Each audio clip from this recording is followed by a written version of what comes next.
वज़ीर आज़म शहबाज शरीफ दोस्त ममालिक के दौरे के अगले मरहले में ईरान से आज़रबाईजान पहुँच गए। आज़रबाईजान के वज़ीर ख़ारजा ने इस्तकबाल किया। इससे पहले तेहरान में ईरानी सदर से मुलाकात में वज़ीर आज़म का पुरान न्यूक्लियर प्रोग्राम के लिए ईरान की हिमायत का ऐलान। ईरान के सुप्रीम लीडर आयतुल्लाह अली ख़ामेनाई से मुलाकात में भारतीय जाहिरियत के खिलाफ पाकिस्तान की हिमायत करने पर ईरान की क़यादत का शुक्रिया अदा किया। मीडिया से गुफ्तगू में वज़ीर आज़म ने कहा है कि ईरान के साथ आज़ाद तिजारत के मुआहदे पर दस्तखत करने पर गौर कर रहे हैं। वज़ीर आज़म तुर्की से ईरान पहुंचे थे और आज़रबाईजान के बाद ताजिकिस्तान जाएंगे। नायब वज़ीर आज़म और वज़ीर ख़ारजा इसहाक़ डार, फील्ड मार्शल सैयद आसिम मुनीर, वफाकी वज़ीर दाखिला मोहसिन नकवी और वफाकी वज़ीर इत्तलात अताउल्लाह तारड़ भी वज़ीर आज़म के हमराह हैं।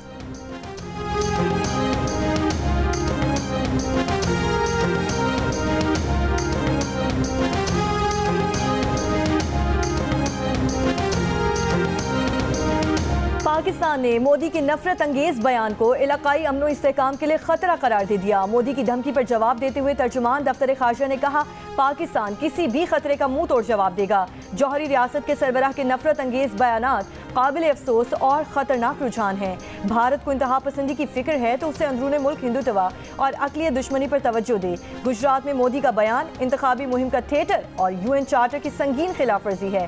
भारत मकबूजा कश्मीर में इंसानी हुकूक की खिलाफ वर्जियाँ छुपाने के लिए बयानात दे रहा है। गुज़श्ता रोज़ नरेंद्र मोदी ने गुजरात में खिताब करते हुए कहा था कि पाकिस्तान को दहशतगर्दी से निजात दिलाने के लिए पाकिस्तान के अवाम को आगे आना होगा। सुख की जिंदगी जिएं, रोटी खाएं, वरना मेरी गोली तो है ही। भारतीय ऑपोजिशन लीडर राहुल गांधी ने कहा है कि भारत की खारजा पॉलिसी नाकाम हो गई। पाकिस्तान के खिलाफ किसी मुल्क ने साथ नहीं दिया। वजीर खारजा जयशंकर से राहुल गांधी के फिर सवालात पूछा। अमरीकी सदर डोनाल्ड ट्रंप से दोनों ममालिक के दरमियान सालसी करने के लिए किसने कहा?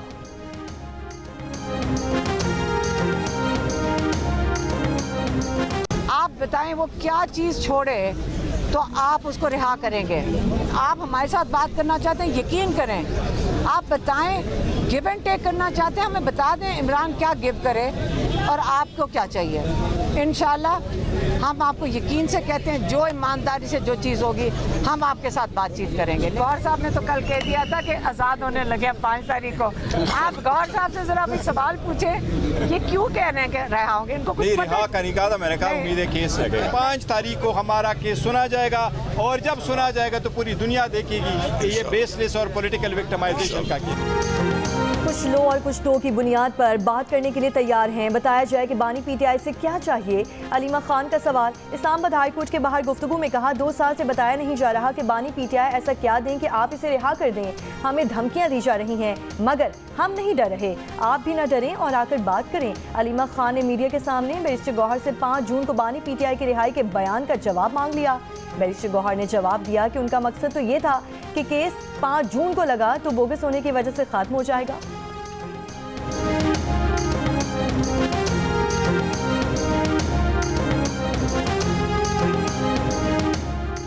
चेयरमैन पीपल्स पार्टी बिलावल भुट्टो जरदारी की पेशावर में पीपल्स पार्टी की करप्शन के खिलाफ रैली पर खैबर पख्तूनख्वा पुलिस के तशद्दुद की मजम्मत। पार्टी के सूबाई सदर अली बाचा से गुफ्तगू में बिलावल भुट्टो जरदारी ने कहा कि KP हुकूमत ने पीपल्स पार्टी के पुरान एहतजाज से घबरा कर कारकुनों पर शेलिंग की। खैबर पख्तूनख्वा हुकूमत की करप्शन और लाकानूनियत से तंग अवाम पर तशद्दुद काबिल मजम्मत है। KP हुकूमत को अवाम से बराह रास्त टकराव की हिकमत अमली महंगी पड़ेगी। खैबर पख्तूनख्वा बचाओ तहरीक का दायरा सूबे की गली गली और कूचे कूचे तक फैलाया जाएगा। PTI की गुंडा सरकार पीपल्स पार्टी के कारकुनों को नहीं रोक सकेगी।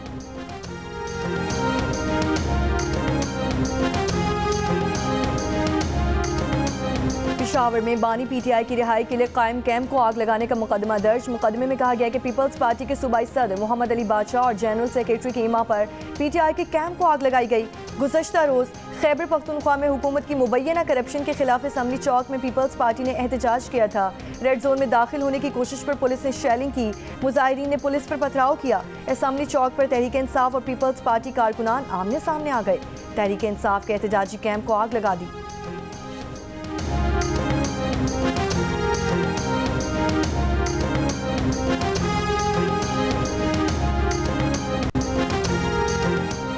क्या PTI ने आपको अपना वकील किया है कि उनका केस लड़े? क्या सुन्नी इत्तेहाद काउंसिल को पता है कि आप उनके अरकान के मफाद के खिलाफ बात करेंगे? जस्टिस मुसर्रत हिलाली का वकील फैसल सिद्दीकी से मुकालमा। जस्टिस जमाल खान मंदोखेल ने पूछा, क्या आप इससे इत्तफाक करते हैं कि सुन्नी इत्तेहाद काउंसिल को मखसूस नशिस्तें नहीं मिलनी चाहिए? वकील फैसल सिद्दीकी ने कहा है कि अक्सरियती फैसले से इत्तफाक करते हैं, उनकी हार में उनकी जीत है, मोहब्बत में हार कर भी जीता जा सकता है। जस्टिस जमाल मंदोखेल ने मुस्कुराते हुए जवाब दिया, मोहब्बत में हार कर जीतने का तजर्बा तो आपका हो सकता है। मजीद समाअत 29 मई तक मुलतवी।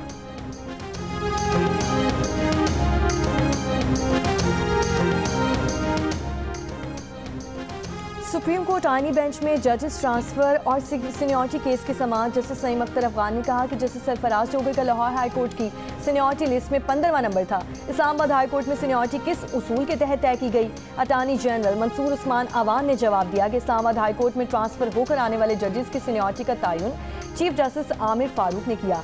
जस्टिस आमिर फारूक सीनियरिटी का तयन करने में आज़ाद थे। ट्रांसफर होकर आने वाले जज की तकर्रुरी नई नहीं, सीनियरिटी तकर्रुरी के दिन शुरू होगी, नए हलफ की भी जरूरत नहीं। जिस पर जस्टिस शकील अहमद ने कहा कि आला अदालतों में जजेस की मुस्तकिल तकर्रुरी तो जुडिशल कमीशन करता है। मुस्तकिल बुनियाद पर जजेस का तबादला करके जुडिशल कमीशन के इख्तियार को कैसे गैर मौसर किया जा सकता है? अटॉर्नी जनरल ने कहा कि तबादला शुदा जजेस की मुद्दत का वक्त मुकर्रर करना आइन में नए अल्फाज इस्तेमाल करने जैसा है। अटॉर्नी जनरल के दलाइल मुकम्मल होने के बाद केस की मजीद समाअत 29 मई तक मुलतवी कर दी गई।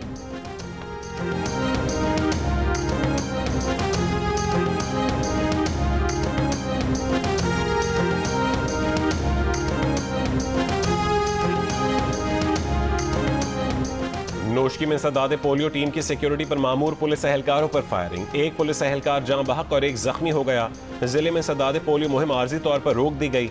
वजीर आजम की सदादे पोलियो मुहिम टीम पर फायरिंग की मजम्मत, कहा कि पोलियो टीम पर हमला नाकाबिले बर्दाश्त है, शरपसंद अनासर से सख्ती से निपटा जाएगा। तर्जुमान बलूचिस्तान हुकूमत शाहिद रिंद ने कहा है कि हमला कौमी मुहिम सबोताज करने और खौफ व हिरास फैलाने की साजिश है। तकरीबकारों के खिलाफ कार्रवाई में मजीद तेजी लाई जाएगी।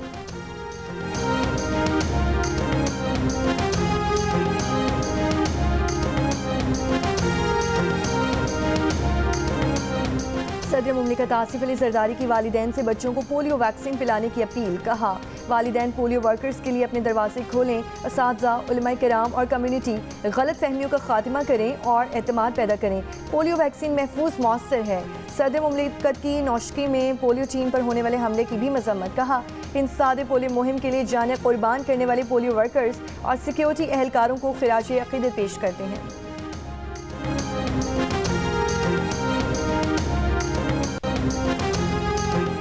सदर मुमलिकत आसिफ अली जरदारी ने जनरल अशफाक परवेज कियानी की रजामंदी हासिल करने के बाद जनरल परवेज मुशर्रफ को मुस्ताफ़ी होने पर मजबूर किया। आसिफ अली जरदारी ने जनरल रिटायर्ड महमूद अली दुरानी के जरिए परवेज मुशर्रफ को पैगाम पहुंचाया कि वो मुस्ताफ़ी हो जाएं या मवाक़से का सामना करें। चंद हफ्तों बाद मुशर्रफ मुस्ताफ़ी हो गए। साबिक सदारती तर्जुमान फरहतुल्लाह बाबर की किताब द जरदारी प्रेसिडेंसी में इंकशाफ, किताब में इंकशाफ किया गया कि नून लीग और पीपल्स पार्टी इत्तेहाद के दौरान नवाज शरीफ सदर बनने के ख्वाहिशमंद थे।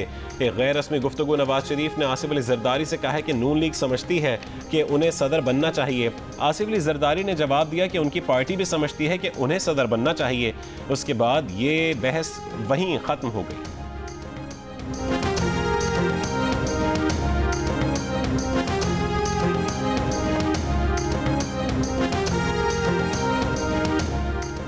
भारत के इंस्टीट्यूट फॉर कॉन्फ्लिक्ट मैनेजमेंट के एग्जीक्यूटिव डायरेक्टर ने पाकिस्तान एयरफोर्स के 20% इंफ्रास्ट्रक्चर को तबाह करने का भारतीय मीडिया का दावा गलत करार दे दिया। कहा, नुकसान 20% से बहुत कम है। भारतीय हुकूमत में अस्करी मामलात में समझने वाला कोई भी नहीं। वो हर काम का सहरा अपने सर लेने की कोशिश करते हैं।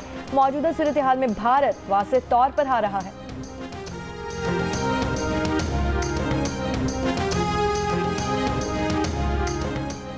चेयरमैन इस्लामी नजरियाती काउंसिल डॉक्टर रागिब हुसैन नईमी की ज़ेर सदारत इस्लामी नजरियाती काउंसिल का इजलास, कम उम्री की शादी समेत दीगर एजेंडा आइटम्स ज़ेर गौर आएंगे।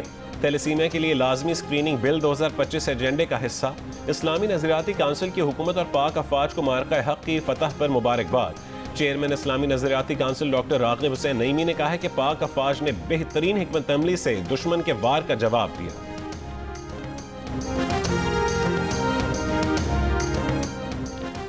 बलोचिस्तान के इलाकों ज़ियारत, कान, मेहतरजई, शिरानी और कोह सलेमान में कहीं बारिश और कहीं आलाबारी। किला अब्दुल्ला, तौबा, चिकसई, पुशीन, किला सैफुल्ला में आंधी। कई इलाकों में सोलर पैनल्स और ज़रई फार्म को बड़े पैमाने पर नुकसानात। महकमा मौसमियात के आज शाम से 31 मई के दौरान इस्लामाबाद, लाहौर, फैसलाबाद, मुल्तान, डेरा गाजी खान समेत पंजाब के मुतादिद अजला में आंधी और गरज चमक के साथ बारिश की पेशगोई।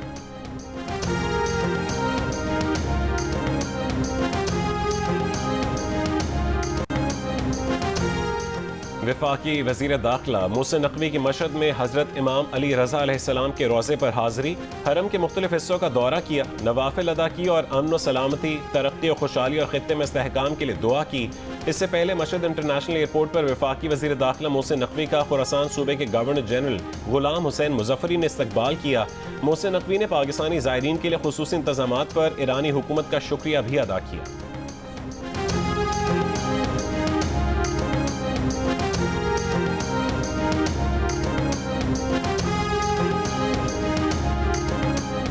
वज़ीर आला पंजाब मरीम नवाज की ज़ेर सदारत इजलास। ट्रैफिक कवानीन की खिलाफ वर्जी पर जुर्माना 10 गुना तक बढ़ाने का फैसला।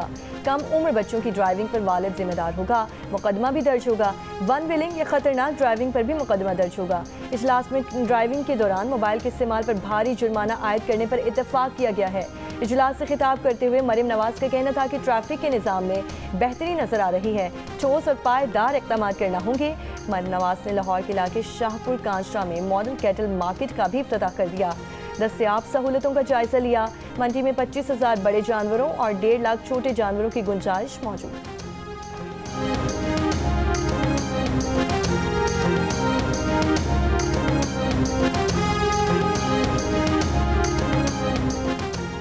वज़ीर आला सिंध मुराद अली शाह की FPCCI और HEC के ज़ेर एहतमाम सिंध इनोवेटिव स्टार्टअप्स नुमाइश में शिरकत, नए आइडियाज़ और मसनूआत के स्टॉल्स का दौरा किया। वज़ीर आला सिंध ने कहा है कि पहले सिर्फ बातें थीं, अब स्टार्टअप्स मंसूबों के लिए सनत की मदद आ गई है।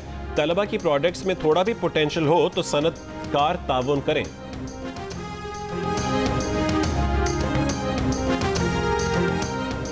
सिंध के सीनियर वजीर शर्जील इनाम मेमन से एशियाई तरक्याती बैंक के वफ़द की मुलाकात। सिंध के पब्लिक ट्रांसपोर्ट सेक्टर में सरमायाकारी में दिलचस्पी। शर्जील मेमन ने कहा, मुस्तकबिल इलेक्ट्रिक गाड़ियों का है। इलेक्ट्रिक व्हीकल सेक्टर में गैर मामूली पेशरफ चाहते हैं। पब्लिक ट्रांसपोर्ट में इनकलाबी तब्दीली के लिए पुरआज़्म है।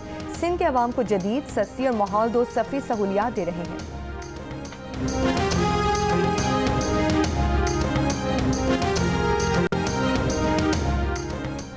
वज़ीर आला खैबर पख्तूनख्वा अल-यमीन गंडापुर ने गुड गवर्नेंस रोड मैप का बाज़ाब्ता इजरा कर दिया। कहा कि गुड गवर्नेंस, स्मार्ट डेवलपमेंट और मजबूत सिक्योरिटी रोड मैप के 3 शोबे हैं। 2 साल में इन शोबों में मौसर नताइज के हुसूल के लिए अहदाफ का तयन किया गया है। सिक्योरिटी मजबूत बनाने के लिए प्रोविंशनल एक्शन प्लान पर अमल दरामद किया जाएगा। 250 बुनियादी मराकिज़ सेहत और देही मराकिज़ सेहत को अपग्रेड किया जाएगा। पंजाब भर में 28 मई को यौम तकबीर की वजह से स्कूल खुले रहेंगे। नोटिफिकेशन जारी। नोटिफिकेशन के मुताबिक यौम तकबीर को जोश व खरोश से मनाया जाएगा। स्कूलों और असम्बली में खुसूसी प्रोग्राम मुनक़िद किए जाएंगे। कौमी तराना और दुआ के साथ पाक फौज को खिराज तहसीन पेश किया जाएगा।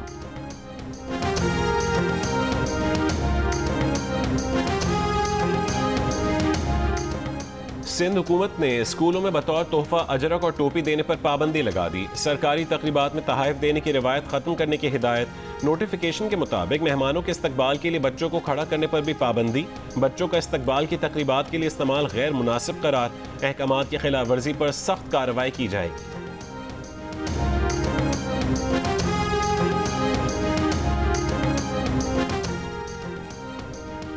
आलमी बैंक ने पाकिस्तान में इजाफी दरामदी टैरिफ को सनती तरक्की और बरामदात के लिए बड़ी रुकावट करार दे दिया।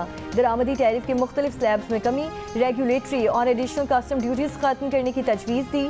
जारी रिपोर्ट में कहा कि गुज़श्ता दहाई में रेगुलेटरी और इजाफी कस्टम ड्यूटीज समेत दरामदी टैरिफ में 117% तक इजाफा हुआ, जिससे मार्केट में मुसाबकत कम हुई। गैर मौसर सनती हिकमत अमली को फ़रोग़ मिला। सरमायाकारी पैदावारी शोबों के बजाय बाअसर गिरोहों में मुंतकिल हुई।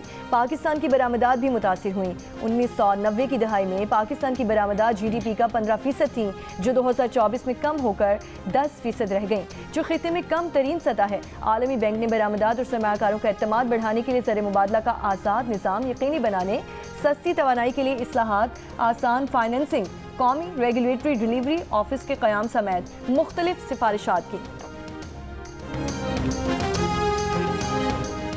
जेहलम में निजी हाउसिंग सोसाइटी के घर से घरेलू मुलाजमा के कत्ल का मुकदमा मालिक मकान और उसकी बीवी समेत 4 अफराद के खिलाफ दर्ज। मकतूला के वालिद की मुद्दत में दर्ज मुकदमे में कहा गया कि बेटी को जेवरात चोरी के इल्जाम में तशद्दुद का निशाना बनाया गया। इब्तदाई मेडिकल रिपोर्ट के मुताबिक लड़की के जिस्म पर तशद्दुद के निशानात मौजूद थे। अहले खाना पोस्टमार्टम के बाद लाश उकाड़ा ले गए।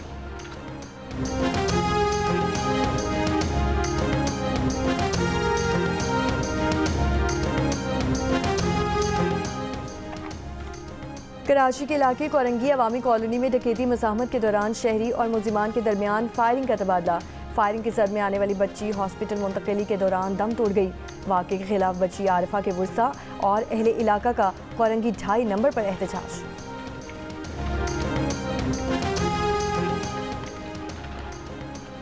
रिश्तेदारों को माली फ़ायदा पहुंचाने के इल्ज़ाम में बरतरफ बेनज़ीर इनकम सपोर्ट प्रोग्राम के 3 मुलाजमीन को सिंध हाई कोर्ट ने मशरूत तौर पर बहाल कर दिया। अदालत ने हुक्म दिया कि मुलाजमीन की बहाली के बाद उनके खिलाफ कवायद के मुताबिक इंक्वायरी 3 महीने में मुकम्मल की जाए। इस दौरान मुलाजमीन को तनख्वाह नहीं मिलेगी। मुलाजमीन को अपनी बीवियों और अजीज़ व अकारिब को फंड से नवाजने के इल्ज़ाम में बरतरफ किया गया था।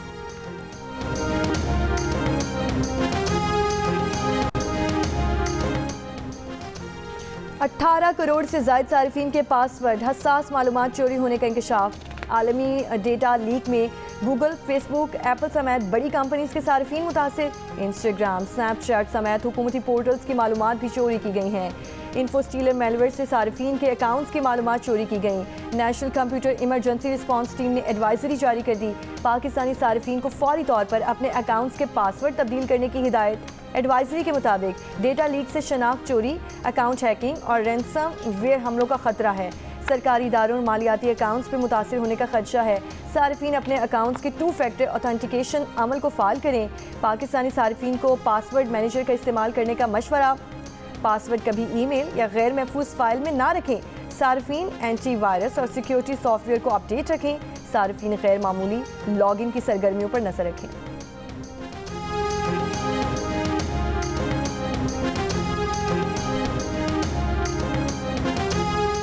जिल हज का चांद देखने के लिए मरकजी रोयत हिलाल कमेटी का इजलास आज इस्लामाबाद में होगा। स्पार्को के मुताबिक आज चांद के नजर आने के इम्कान तकरीबन ना होने के बराबर हैं। यौकुम जिल हज 29 मई को मुतवक्की है। मुल्क भर में ईद उल अज़हा 7 जून को होने का इम्कान।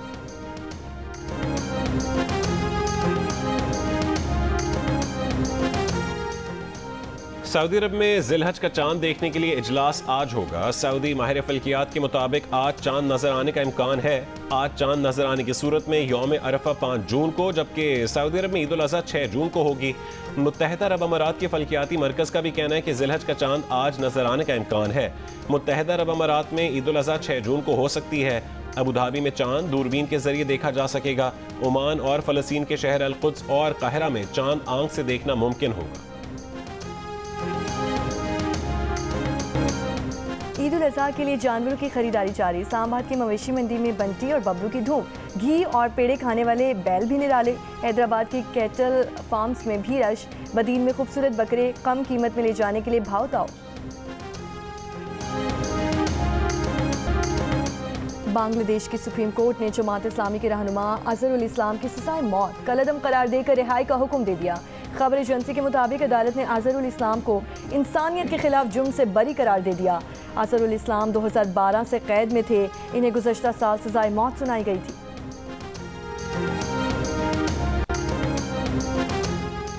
भारत के शहर अलीगढ़ में गोश्त ले जाने पर हिंदू इंतहा पसंदों का 4 मुसलमानों पर बदतरीन तशद्दुद। हमलावरों ने मुतासरीन को गाड़ी से जबरदस्ती निकाला और उन्हें ईंटों, डंडों और सरियों से मारा पीटा। गाड़ी को आग लगा दी, मोबाइल फोन और नकद रकम भी छीन ली। 3 अफराद को शदीद जख्मी हालत में अस्पताल मुंतकिल किया गया। मौके पर मौजूद पुलिस भी खामोश तमाशाई बनी रही। मुतासरीन का कहना है कि भैंस का गोश्त ले जाना भारतीय कानून की खिलाफ वर्जी नहीं है।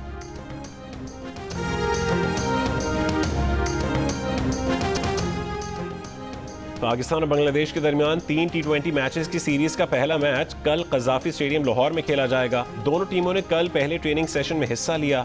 दोनों टीमें आज भी प्रैक्टिस करेंगी। पाकिस्तान और बांग्लादेश के कप्तान ट्रॉफी की रोनुमाई और प्रेस कॉन्फ्रेंस करेंगे।